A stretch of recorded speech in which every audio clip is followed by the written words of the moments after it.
Good afternoon by 3 minutes. So I am really, really excited. I've never done a forum like this before, and I had the opportunity to do one, and I thought that the perfect person to invite would be Jerusalem Demsas. So Jerusalem used to work at Vox. She now works as a journalist at The Atlantic.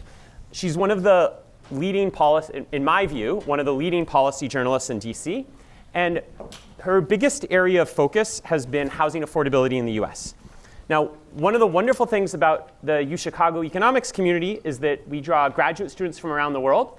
And for those of you here who are undergraduates, it's possible that you weren't paying as much attention when you were in high school to housing prices, depending on what your experience was at that time. And if you're an undergraduate, you were also, on average, you're about 20 years old. So I want to start by just asking you, Jerusalem, what's happened to housing costs for the last 40 years in the US?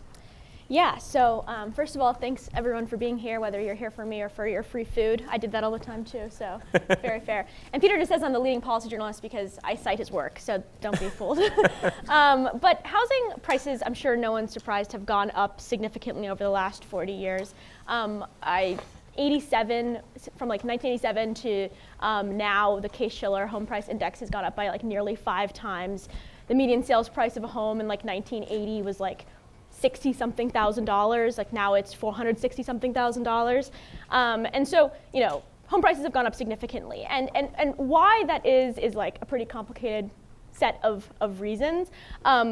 One thing that's really important to understand is that people move towards jobs. They move towards the things that are going to make them more money, and they try to get to these high-cost cities, whether it's these superstar cities, whether it's DC or Los Angeles or San Francisco or Boston. And these are people who are employed in maybe knowledge sector work, but then also they themselves pull in a lot more workers because they demand different services, whether it's legal services, they demand hospital services, they demand nurses, childcare. So all of those people are also pulled in because a lot of employment follows these sort of knowledge workers to these high cost of living cities. And the reason these cities became really high cost of living is this concept called agglomeration economies. People are more productive when they are near other people doing the similar things as them, and firms find that they're also more productive when they're around a lot of other firms doing the same things as them. And that's a bunch of different things, whether it's that, if you're Microsoft and you work at Microsoft, then you have an idea for a new startup, you're going to do that in Seattle. And so you get this kind of fostering a kind of community there, and that creates agglomeration. But it's also just matching, right? If you are the only biologist let's say, you're the only biologist in some small town, you're just going to work for whatever company that tangentially relates to your job. But if you're a biologist in the North Carolina Raleigh Triangle, then you have a ton of different places that are bidding for your labor, and you can also specialize. So it's a lot of things that explain why agglomeration economies happen and why people are drawn to them. But the invention of the automobile and the creation of the highway system meant that, for a long time, people being pulled into these cities, could still find places to live within a reasonable commuting distance, right? You have single-family homes kind of growing out and out, and, maybe it's really expensive in the New York City inner core, but there's always Queens, there's always Brooklyn, these things people start pushing out into these areas. But at some point, you reach both geographic limits, for instance, oceans, in San Francisco and with New York, or you reach just the limits of what someone's willing to commute is, right? So then someone says, I have to go to New York because it's really important for me to, get this high-paying job or higher-paying job. But, I'm not willing to go 3 or 4 hours in a commute every day. So they bid up the prices even more so of these inner city areas and the suburbs as well. And so that's why you get this sort of spiraling effect where you reach the end of these commuting zones for these cities. And Peter's written a great paper about this as well, as how you get to this point where you have, if you're a janitor, for instance, in a lower income area, for a long time it's worth it for you to move to New York City because the housing price increase is not that high. But over time, that becomes less and less the case, and you get this kind of situation where lower income folks or lower skilled folks are moving out of high cost cities, and you have higher and higher skilled folks being able to still move in because the trade-off is still worth it to them. So it's a long explanation. There's other features here I'm sure we'll get into, but that's generally what we're seeing with housing prices, particularly in these superstar cities. Great. So reading your articles preparing for today, the journal article that immediately came to mind to me across a lot of different areas that you've covered is this article by Stigler from 1971, which is called The Theory of Economic Regulation. And he later won the Nobel Prize for this article. And in the article, he says in the introduction, a central thesis of this paper, meaning my paper, is, as a rule, regulation is acquired by industry and is designed and operated primarily for its benefit. So can you talk a little bit about what are the constraints to housing supply today in the US, and who benefits from those, who in the industry, or how does the industry benefit from those constraints?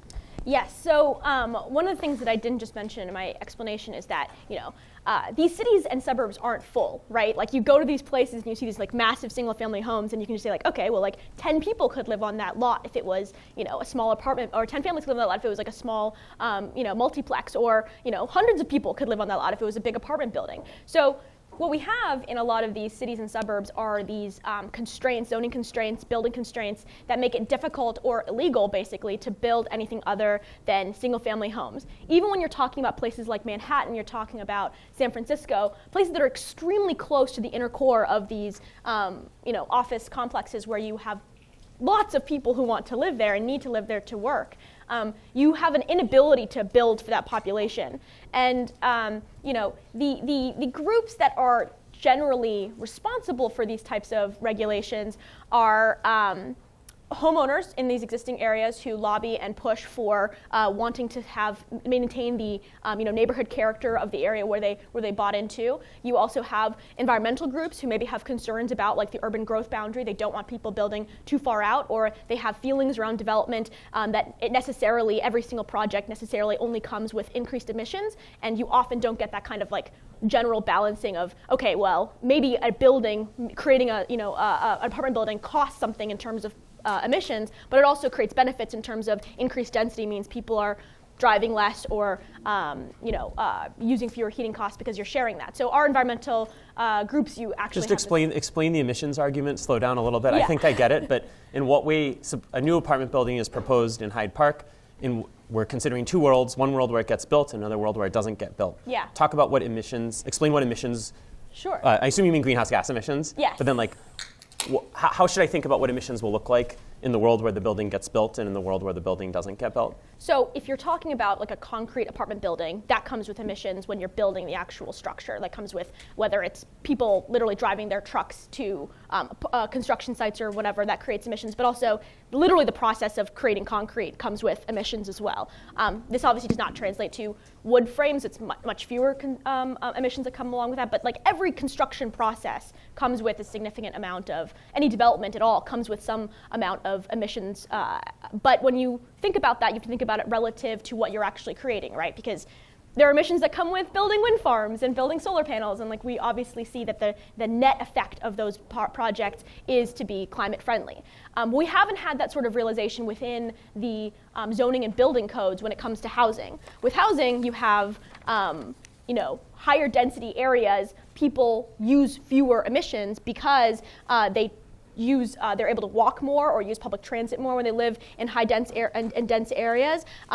And also their shared heating costs, because if I turn off my apartment's cooling, the main spaces of that area are being cooled by the building, but also my neighbors are cooling their apartments as well. So it doesn't cost as much for me to keep my apartment cool in the summer or hot in the winter as it would if I was in a single family unit that doesn't share walls. So there's also that emissions benefit as well. So we often don't consider those things when we think about constructing a new building. So, but to return to your original question, I think environmental groups are a part of what has pushed against the ability, or has captured a lot of these regulatory processes at the state and local levels. And I think that a lot of this story is about regulatory capture by groups that we often don't think of as interest groups, whether it's homeowners or just folks who live in a local area who are opposed to change. So that's actually a good segue for the next question. Can you talk a little bit about what are the different groups that are opposed to increased density, particularly in coastal cities, so often known as NIMBYs, or not in my backyard? And then can you also talk a little bit about who are YIMBYs and where are they coming from after you first go through the different types of NIMBYs? Yes. developing a taxonomy of NIMBYs is very difficult because there's a lot going on there. There are folks who are pretty straightforwardly believe that building an apartment building near them is a blight and will reduce their property values, and they're afraid of that reduction. There are people who, for various reasons, maybe they're classist, maybe they're racist, they don't like a certain type of person being able to move into their community. The foundation of a lot of zoning is built on Supreme Court and other higher court precedent that classifies people who live in dense areas as blights, and it's explicitly for the purpose of separating people out by class. So you have some level of that where people don't want, someone who is a renter or who is in a different class level than them being able to come in and take over their community. There are others, and I think this is very prevalent in the West, whether you're talking about Denver or where there's a similar fight like this happening right now, or in California, where people have sensibilities around development, as I just mentioned, as being inherently anti-environment, and that they view green, being green, as literally seeing green spaces versus the type of building that might actually produce higher levels of climate-friendly infrastructure. So there's that level of NIMBY where people are very, overtly concerned about the impact of development on the environment, which is why you even see like local Sierra clubs or local environmental groups opposing building affordable housing units in their area. You see this a lot in California. And then there's people who believe that, are kind of like very anti-capitalist and believe that any sort of profit making from a developer is inherently unacceptable. And so maybe they would be a NIMBY for private market buildings, but there would be in favor of public housing or homelessness. The real problem is that no one is really ever just one thing. You have a lot of things working in people's ideology all the time, and a lot of this too is, something that you've seen over the latter 40 or 50 years within, the liberal movement is that, and most of these cities and states that we're talking about that have this extreme problem are in democratically run cities and states.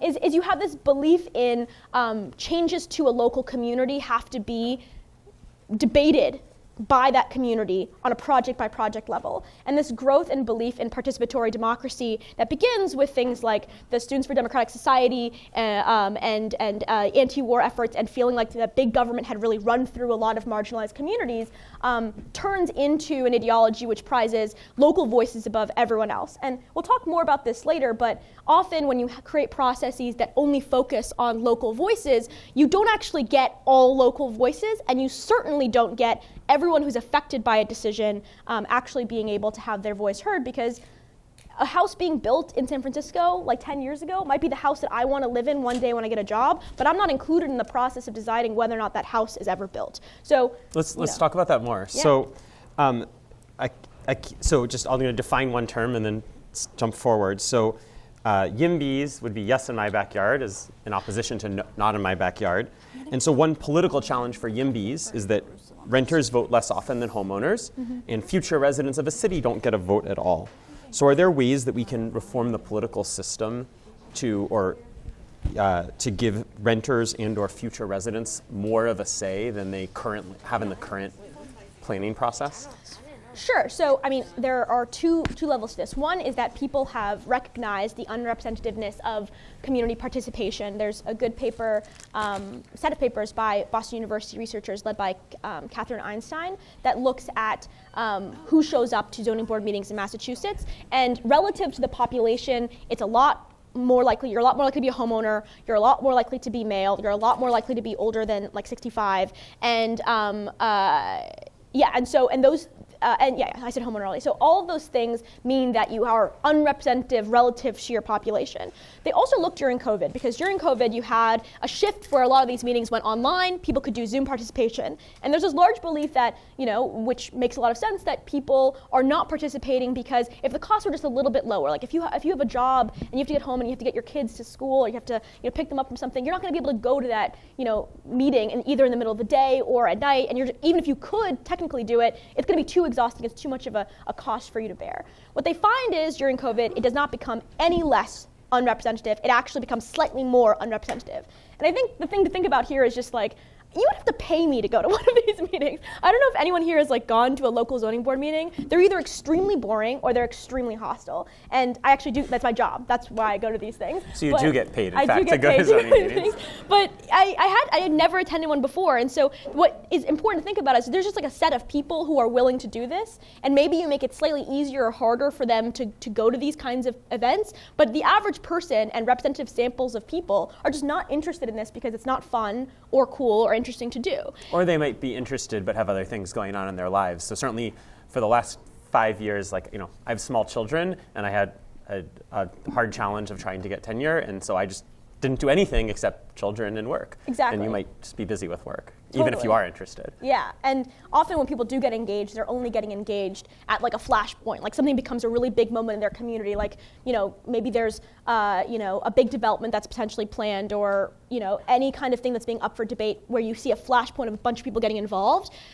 Sarah Anzia, who's a UC Berkeley professor of political science, she just actually has a new book out called Local Interests, where she talks about how even if you get these flashpoints of representative populations coming in and getting very involved in that one moment, they're only getting involved after the landscape has been set. The policy landscape has been determined by interest groups who are constantly at every level interested. So, you know, budgets have been set. You know, police unions are involved and they set how bargaining works. So you coming in after the unjust killing of an individual is maybe going to create moment in that moment to get, it is going to create momentum in that moment to get action solved, but that doesn't change the pre-existing policy landscape.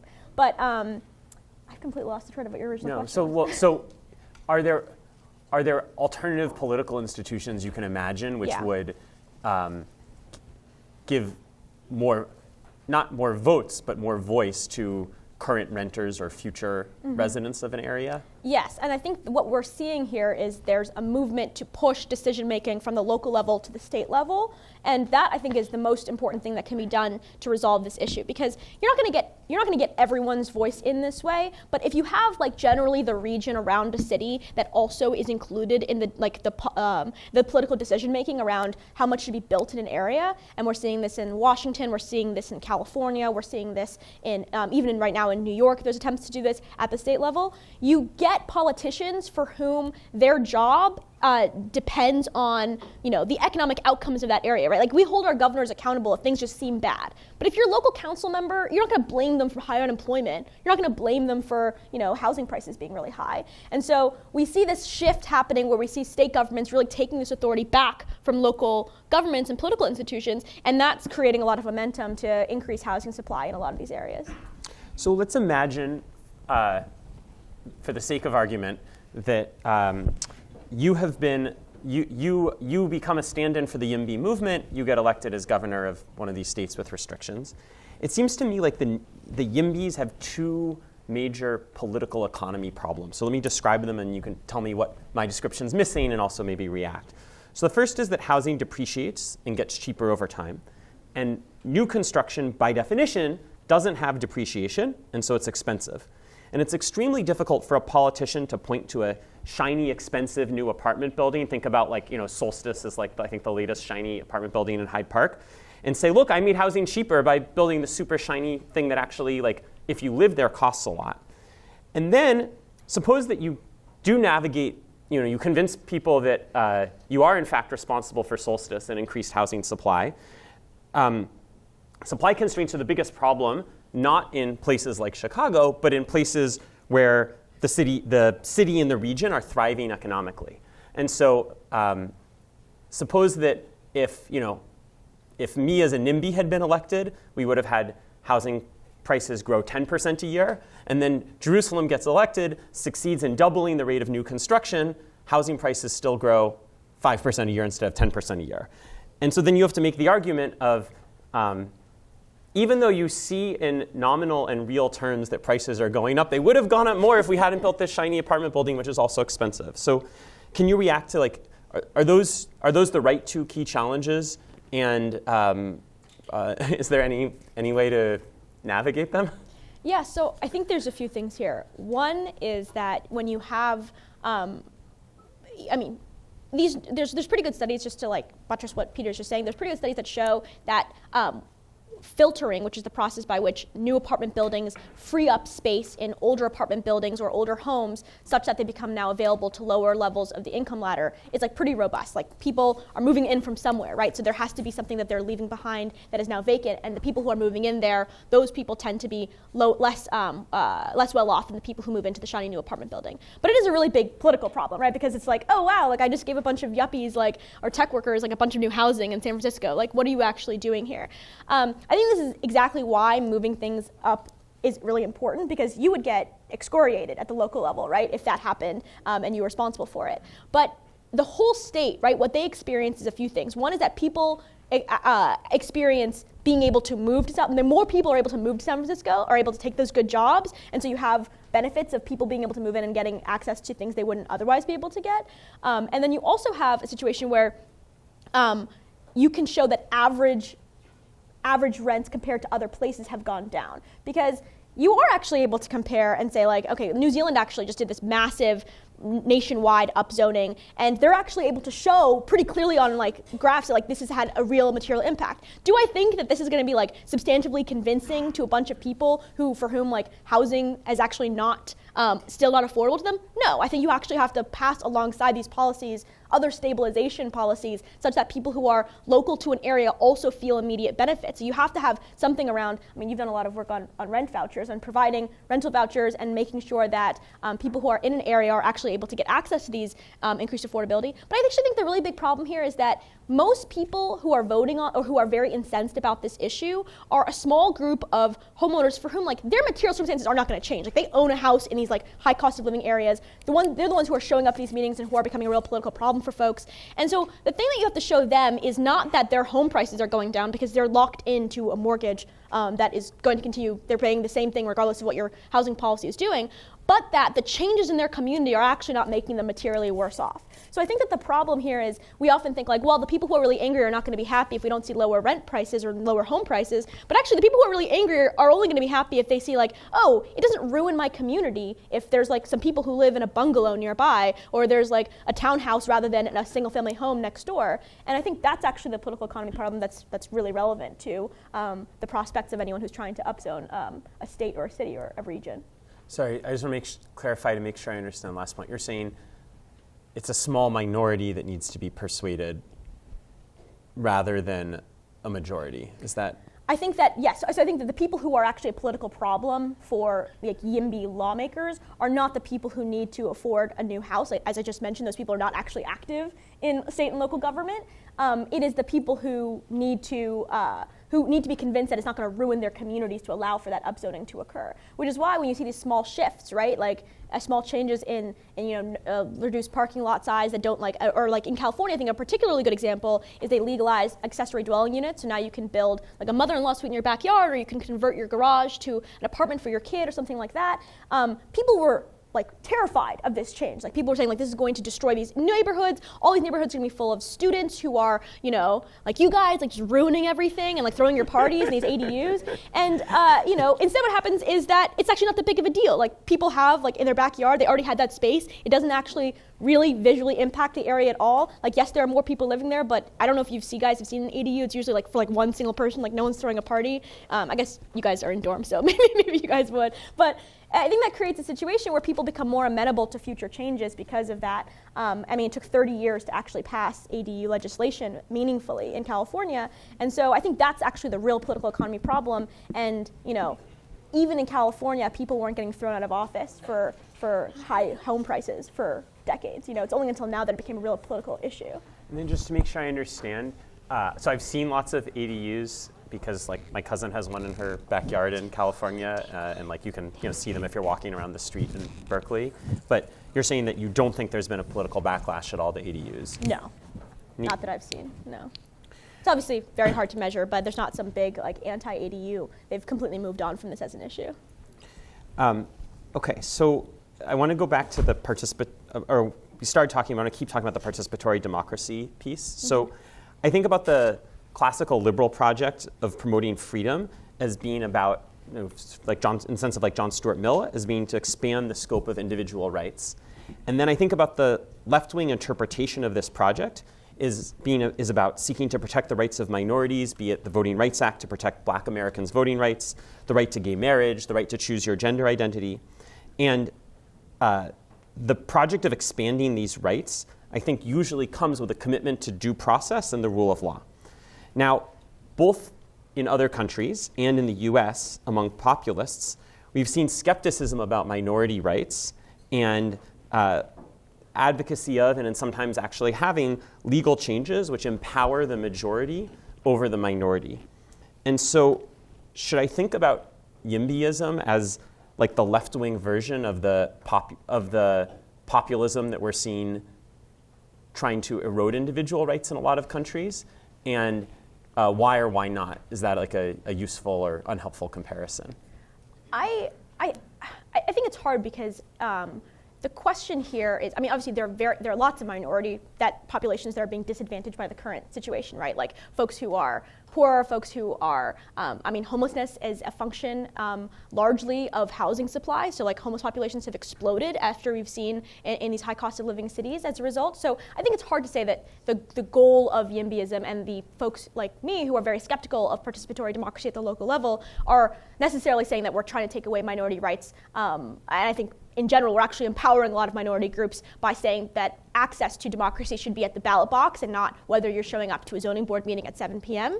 But the second thing I would say is there is a level here which is true, right? Which I'm saying so that more elections, less judges, regulation, other exactly. ways of controlling construction. Yeah, and I think the thing that's important here is that a lot of what happens when you look at projects like, so single family homes are often zoned by right. What that means is that if you own a lot in an area or you own a house that already exists, you can make it like massively larger. You can even take a townhouse and break it up and turn that into a single home. Like that happens in Brooklyn all the time. These like $10 million brownstones are being knocked down so they can become even larger brownstones. That stuff is like by right legal.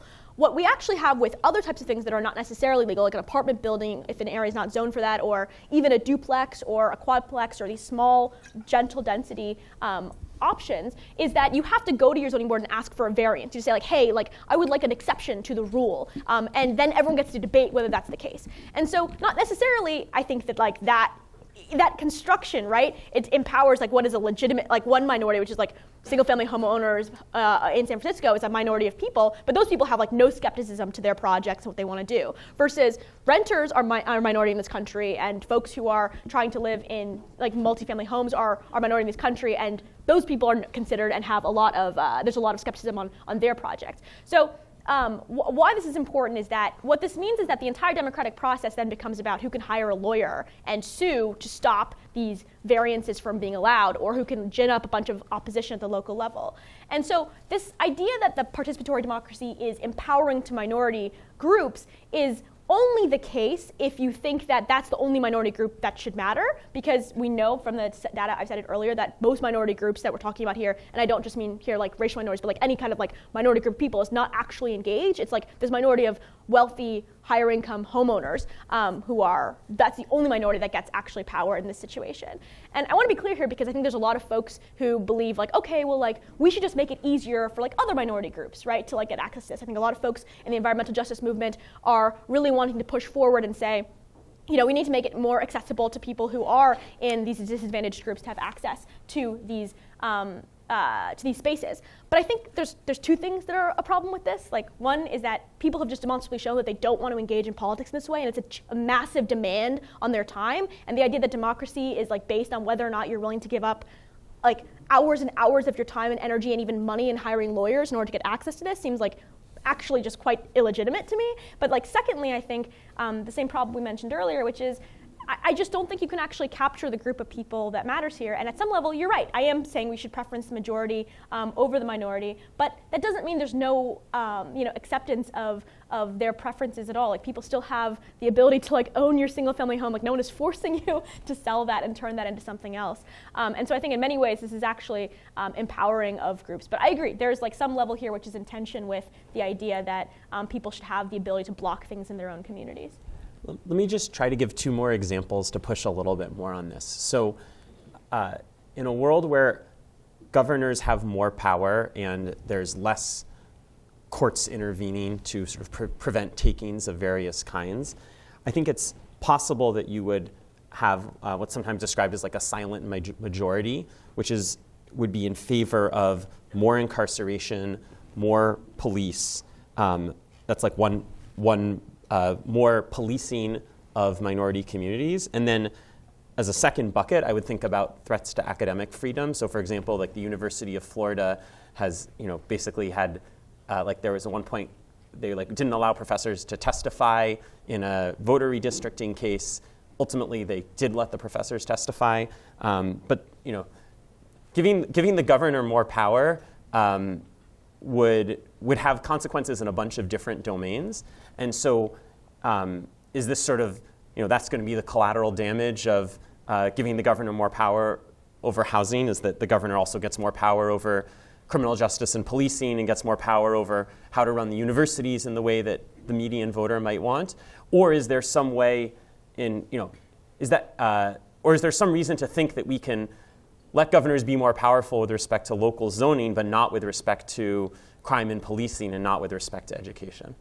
Yeah, I'm actually writing an article about this right now. So. I didn't know that. Yeah. This is not a setup, plant. Not a setup. But I think firstly, we're always talking about things in comparative. There's like massive costs, I think, to having political power at the local level versus state level, and you have to be cognizant of that. I think you also have to be cognizant that we're living in a specific time context. 60 years ago, when people were objecting to governments bulldozing through, lower income communities and saying you're not you have Silent Spring, you have folks talking about the massive costs to the environment that are happening through development that are not being considered at all. Those folks were correct to say there's something that needs to be done here. I think they were incorrect in the way they went about it, but I think that the costs of delay were appropriate for a long period of time because most of the things that we were trying to build were really harmful things. So when we talk about moving things to the state level, right, and you have a lot of this it's called state preemption. You see a lot of people trying to push power to the state level, to the governor level, to get on various issues, whether it's restricting the ability for localities to raise the minimum wage, to pass gun laws. Of course, everyone remembers North Carolina and the trans bathroom bill that would restrict the ability for localities to allow people to use the restrooms of their gender identity. And so all of these things are true. But I think there's something really important to notice about what happens when states versus localities contravene the democratic desires and the will of the people they represent. At the local level, there's basically no variation between how liberal an area is and whether or not its policing and its district attorney is tough on crime or soft on crime. Places that are more conservative may see increases of being harder on crime or whatever, but you do not see in liberal areas systemic pushes towards less mass incarceration, less policing, or even increases in things like body-worn cameras or community policing. That's because these local areas are not responsive to the democratic polity that they're supposed to be representing.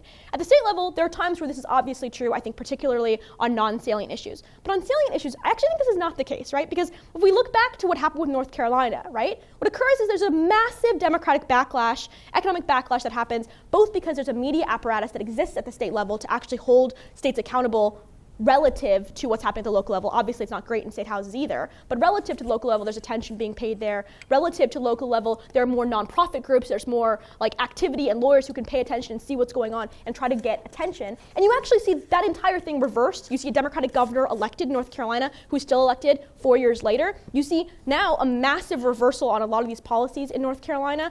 They had to completely redo the bathroom bill. That's no longer the law there. And that's not just one example, right? I think the best example is actually when we look at Medicaid expansion. You have Republican governors after Obamacare is passed refusing across the country, dozens of states refusing to pass Medicaid expansion, get free money to save their own citizens against the political will of their constituents. And what happens is year by year, you get Democratic governors elected in Kansas, you get them elected in North Carolina, again, also on Medicaid expansion. The House Speaker of North Carolina, who has been there for decades, who was instrumental in pushing back against Medicaid expansion, has flipped and is now pretending like he was never against Medicaid expansion. You see this in state after state. I think there's only 11 states left that haven't nominally taken on Medicaid expansion, but many of those, they're on the way to doing so. And I think the reason for this is that there's a level at which on salient issues, governors and state legislators have a really, really hard time maintaining anti-democratic positions. At the local level, this kind of democratic responsiveness does not exist. So it is not the case that every decision that a state makes is going to be in line with the democratic will of its people, or that it's going to have these kinds of necessary checks and balances, but it is much more likely for it to happen at a state level than it is ever to happen at the local level, where we don't see this kind of responsiveness happening on a variety of issues. Like when you look at even land use, is what we're supposed to be talking about, I guess, right now, you see very similar land use restrictions across the whole country. It's more relevant in places that are higher demand, but affinity for larger lot sizes, for single-family homes, hostility towards apartments, these are things that you see in Kansas, and you also see them in New York City. These aren't responsive to anything democratically happening in any of these places. Okay, so now I want to imagine a world for a minute where the YIMBYs win. And I want to make the case that housing is abundant, housing prices are more stable in the way that, say, like, I don't know, what's a good commodity? That computer prices are generally pretty stable. I think that victory will be, at best, bittersweet. And so I want to try to walk through why that might be the case, and then maybe you can react or tell me why I'm wrong and why victory will be totally sweet rather than bittersweet. So as you just mentioned, so the origins of housing supply constraints in the U.S. were a reaction to slum clearance, where we basically bulldozed relatively high density, but what's the word I want? Like heavily depreciated or dilapidated housing stock, specifically in low-income communities. It was a reaction to concerns about environmental destruction. More recently, there are concerns particularly about essentially the intersection of the two with environmental racism. If we end up in a world where housing supply becomes more permissive, it's not going to be located at random. It's going to be located like all the political constituencies aren't going to magically go away if the YIMBYs win. The housing is going to get built somewhere, and I imagine they'll get built in the places, in the, say, like neighborhoods or sub-areas within each metro area where residents have the least political power. And so I guess, is there any reason to think that the YIMBY movement will end up differently from slum clearance? Why or why not? And also Ollie, I don't know if I think Ollie's here, but I have oh, there you are. I want to thank Ollie, who helped me put this question together. We iterated on it last night before. So. Yeah, so I think a few things. One is that what you're describing now is actually the status quo. The places where housing does get built is in poor and low-income communities. I mean, this is what we see. If you look at a map, I'm very familiar with Washington, D.C. Like the places where you see most housing get built are in lower-income, highly African-American areas. Navy Yard. Yeah, Navy Yard, and we're already seeing house price pressure into Anacostia across the river. Like that's the status quo. Is like the only places we're allowed to build apartments are in poor areas. We like section this place off, and that's where we say those are where multifamily housing is allowed to happen.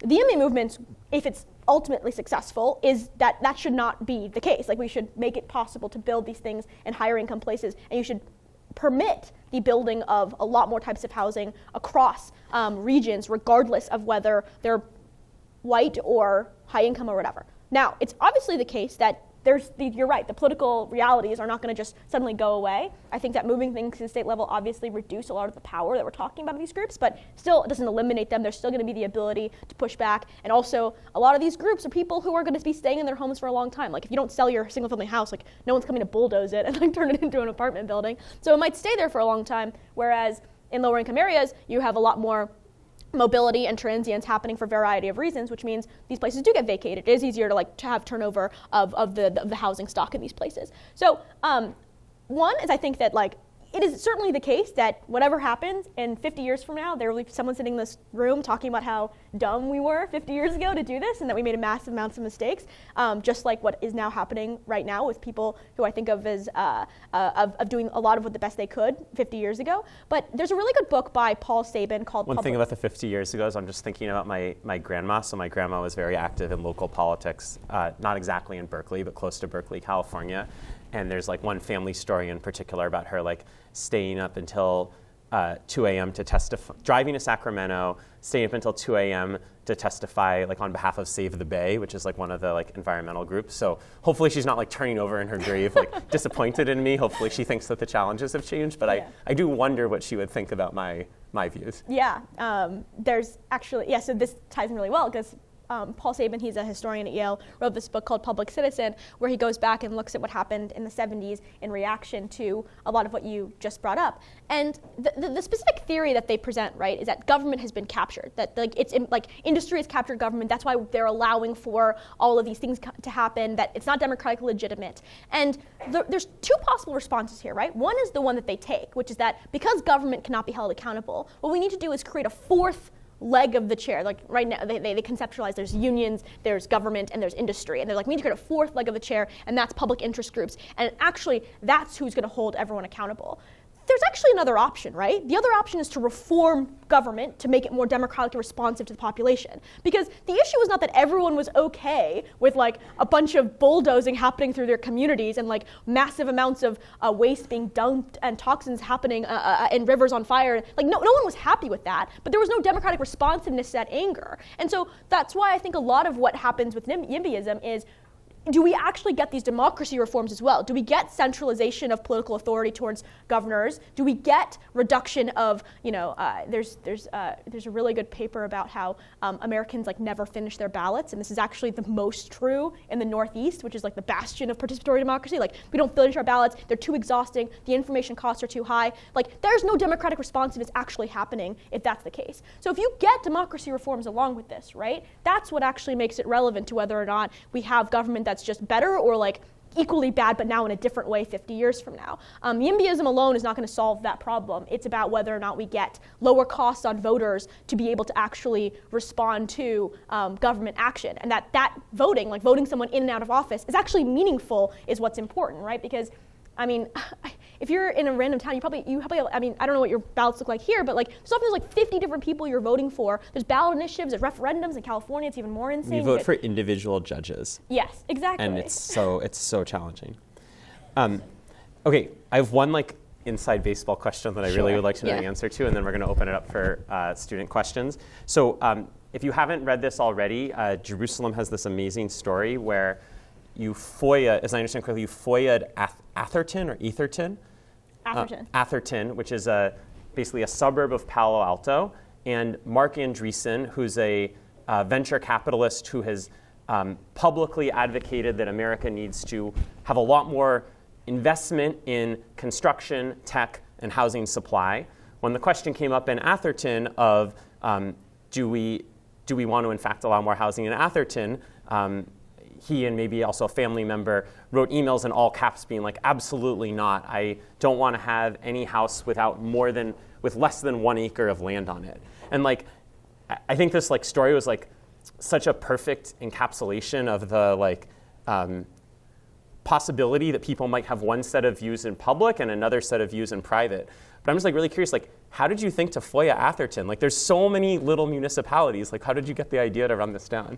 I can't talk exactly about what I did because it's we are being taped. I should emphasize. No, just because it's off the record agreements. But I think the thing that's really important. Well, first of all, Atherton is like considered the richest zip code in America. So like looking into it is not like that much of like a stretch to see what's going on there. They're like it's not just it wasn't chosen randomly. Yeah, it was not random. It's also other than Mark Andreessen, Steph Curry also lives in the zip code, and he also is unfortunately trying to get the city to pay for like massive hedges so that people like multifamily poor people who make $1 million a year can't look into his yard. All right, just pay for the hedges. But so I think there's a few things here. One is that the really cool thing about the Mark Andreessen part of it is that he's not just like, I mean, if you guys know, he's like a billionaire, like venture capitalist, but he like wrote this like super like I mean, kind of condescending, like massive blog post where he's like, all of government is stupid, and like you're captured, and like you're ridiculous. You don't let anyone build anything, and like I want to build my companies and save the world, and you won't let me, and like incumbents are terrible. And then he like writes this like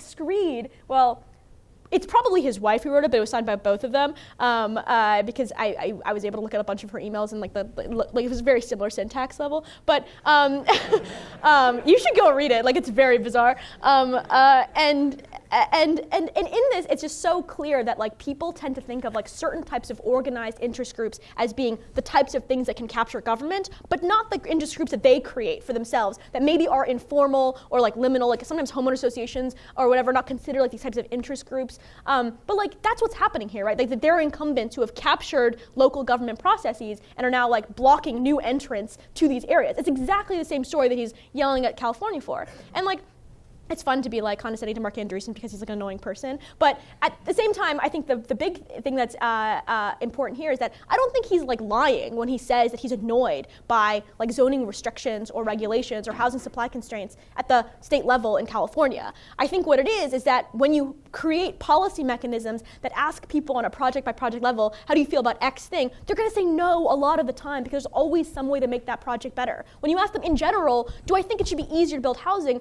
They'll say yes. So the Mark Andreessen story is actually a story of like why you need to move this stuff to the state level. Don't ask him about whether or not there'll be multi-family apartment buildings, or it actually wasn't an apartment building. It was like a few townhouses in around his area. Ask him, do you think government should make it easier to build things? And that's the question that I think is actually really relevant here, is like, how do you get these people to, how do our political institutions actually shape how people respond to questions? Because there's no neutral level of response here. When you put these things at the local level, you are incentivizing a certain type of behavior and response. When you put them at the state level, you're incentivizing more like, a communal thinking, more people and growth-oriented versus scarcity and trying to keep people away from your shrinking pie in the wealthiest zip code in America. So yeah, it was a fun story. So I wanted to wrap up just with the conclusion to the same Stigler article, which came to mind when I first was reading a bunch of the articles that you've written. So the conclusion, Stigler says, the idealistic view of public regulation is deeply embedded in professional economic thought. And he talks about a sort of a specific conversation that was live then with like various agencies that are less relevant for us today. And then he says, until the basic logic of political life is developed, and here what he means is, because it's not clear from just seeing this, understanding that industries want to be regulated in order to support their own economic interests, reformers will be ill-equipped to use the state for their reforms.